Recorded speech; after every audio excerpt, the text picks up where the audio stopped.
আমরা বিচার চাই যখন বলি, আমার কাছে মনে হয় আমরা কার কাছে বিচার চাই?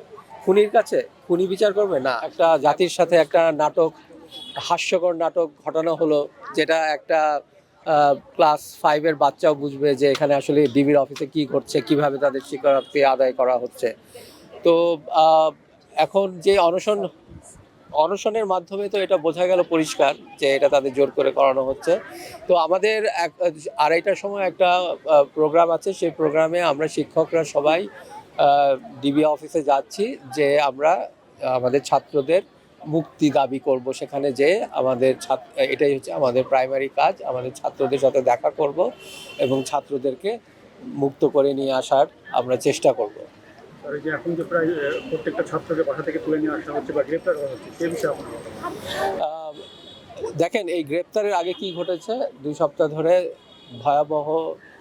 আমি জানি না বাংলাদেশের ইতিহাসে কেন, পৃথিবীর ইতিহাসে এই ধরনের ঘটনা কটা আছে। নিরীহ ছাত্রদের উপর স্নাইপার দিয়ে গুলি করা, আপনারা তো দেখেছেন, এক গুলিতে 2জন লুটিয়ে পড়া। এটা একটা শান্তিপূর্ণ সমাবেশে আমি জানি না পৃথিবীর কোনো রেজিম, কোনো সরকার এই ধরনের বর্বর আক্রমণ চালিয়েছে, আমার জানা নেই। আর আমার ধারণা কারোরই জানা নেই। এখন খুন করার পরে আমরা তো আশা করেছিলাম যে তাদের প্রায়শ্চিত্ত হবে, খুনিদের প্রায়শ্চিত্ত হবে। কিন্তু কিসের প্রায়শ্চিত্ত?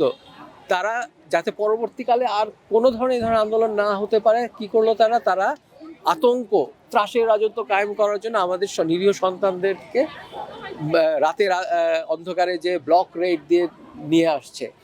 মানে এই দুঃশাসনের কোনো সীমা পরিসীমা নাই, এবং এর ফলেই আমরা এখন আকাশে বাতাসে এদের প্রতি জাস্ট ঘৃণা দেখছি, ঘৃণা। আমি যেখানেই যাই আমি শুধু ঘৃণা অনুভব করি এই রেজিমের প্রতি।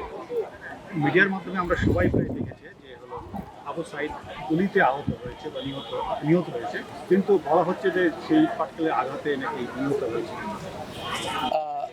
এই জন্য একটু আগে আমি বলছিলাম যে এই যে খুনির কাছে আসলে খুনের বিচার চেয়ে কোনো লাভ নেই।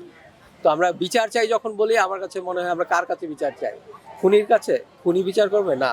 এবং আপনারা দেখেছেন যে আবু সাইদের মামলায় একজনকে আসামি করা হয়েছে, একটা 17 বছর ছেলেকে, যেখানে প্রকাশ্য দিবাগে মিলিয়ন বিলিয়ন ভিউজ হয়েছে ভিডিওর, যে কে গুলি করেছে সবাই জানে।